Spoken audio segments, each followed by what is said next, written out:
तर पाकिस्तानसाठी हेरगिरी करणारी यूट्यूबर ज्योती मल्होत्राच्या अटकेमुळे पाकिस्तानमध्ये खळबळ उडाली आहे। ज्योती मल्होत्राच्या अटकेला चक्क पाकिस्ताननं विरोध केलाय। पाकिस्तानी पत्रकार आणि सोशल मीडिया इन्फ्लुएन्सर हिरा बतूलनं ज्योतीच्या अटकेच्या विरोधामध्ये एक पोस्ट देखील केली आहे। यावरूनच ज्योतीचं पाकिस्तानशी किती घट्ट नातं होतं हे लक्षात येत आहे। ज्योतीच्या कारनाम्यांचा हा स्पेशल रिपोर्ट।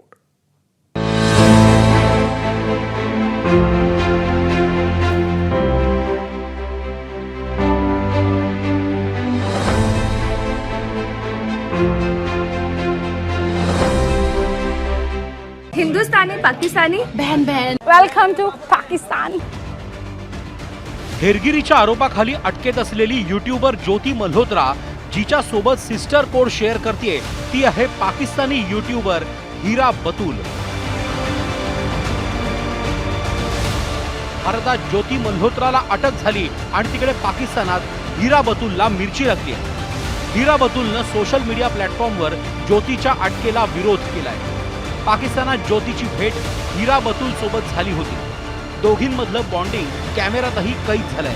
ज्योती Malhotra Pakistani social media influencer आणि पत्रकारांसोबतही संपर्कात होती अशी माहिती तपास अधिकाऱ्यांना मिळाली आहे। ज्योतीच्या सोशल मीडियाचा तपास करताना गुप्तचर यंत्रणांना नवी माहिती मिळाली आहे। ज्योतीच्या प्रत्येक सोशल मीडिया पोस्ट आणि व्हिडिओचं व्हायरल करण्यासाठीचं काम हे तिथल्या इन्फ्लुएन्सर्सना मिळालं होतं।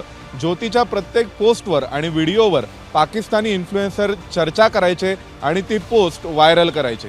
2 महिन्यांआधी पोस्ट केलेल्या या व्हिडिओत ज्योती पाकिस्तानातल्या करतारपूर कॉरिडॉरच्या दर्शनाला गेल्याचं दिसतंय। त्यावेळी तिनं एका पाकिस्तानी चॅनलला मुलाखतही दिली होती। पाकिस्तानात सैन्य अधिकाऱ्यांसोबत फोटो काढण्यापासून पाकिस्तानी यूट्यूबर्स सोबत ज्योतीनं बराच वेळ घालवला होता।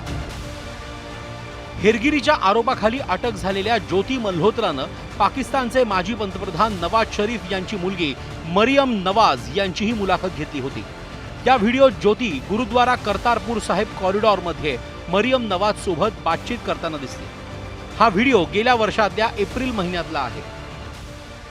पाकिस्तानातून परतल्यानंतर ज्योती दिल्लीतल्या पाकिस्तानी उच्चायुक्तालयातल्या एका पार्टीतही सहभागी झाली होती। अस्सलाम वालेकुम, कैसे हो आप? सब अच्छे से हैं? हा व्हिडिओ पाकिस्तानी उच्चायुक्तालयातल्या इफ्तार पार्टीचा आहे, ज्यात ज्योती मल्होत्रानं सुद्धा भाग घेतला होता।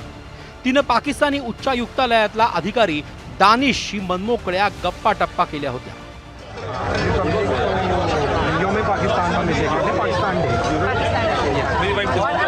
पार्टी होती है, इसको क्या बुलाते हैं? अफ्तारी था क्योंकि ये रमजान चल रहा है तो इसलिए अफ्तार कम डिनर था तो अफ्तारी इतना ग्रैंड वेलकम और इतना अरेंजमेंट देख के बहुत मजा आया। पाकिस्तानी उच्चायुक्तालयात ज्योती ज्या दानिशला मित्रासारखं भेटत होती त्याला भारत सरकारनं पहलगाम हल्ल्यानंतर पर्सोना नॉन ग्रॅटा घोषित केलं होतं। 2023 मध्ये ज्योती पहिल्यांदा दानिशला भेटली होती। त्यानं ज्योतीला पाकिस्तानात जाण्यासाठी मदत केली होती। त्यानंतर ती पाकिस्तानातल्या गुप्तचर अधिकाऱ्यांच्या संपर्कात आली। या दरम्यान काही खुलासे समोर आले। ज्योती मल्होत्रावर वर्षभरापासून गुप्तचर संस्थांची नजर होती। ज्योतीच्या हालचाली हरियाणा पोलिसांना कळवण्यात आल्या होत्या। 3 ते 4 वेळा हरियाणा पोलिसांना माहितीही देण्यात आली होती। गुप्तचर संस्थांनी ज्योतीच्या पाकिस्तान दौऱ्याचीही माहिती दिली होती। ज्योती पाकिस्तानात काय करत होती हे सुद्धा सांगण्यात आलं होतं। इनपुट मिळूनही केवळ संशय असल्यानं पोलिसांनी तिच्यावर कारवाई केली नव्हती। आप पिता हैं उनके? हाँ जी। आपको जानकारी थी कि आपकी बेटी पाकिस्तान गई है लोगों से? तो जब बाहर जाती थी तो बताती थी? नहीं, मेरे को नहीं बता के क्या करती थी, कहाँ जाती थी, क्या? क्या करते जी, सुबह तक गई, अगले दिन आ जाना।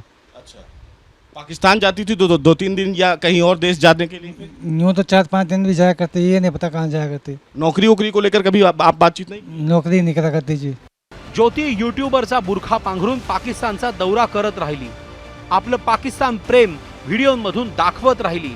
एक यूट्यूबर म्हणून ज्योतीचं हे वर्तन नॉर्मल वाटत होतं, पण त्यामागं जे मोठं षडयंत्र होतं त्यावरचा पडदा आता हळूहळू उठतोय। ब्युरो रिपोर्ट, एबीपी माझा। एबीपी माझा, उघडा डोळे बघा नीट।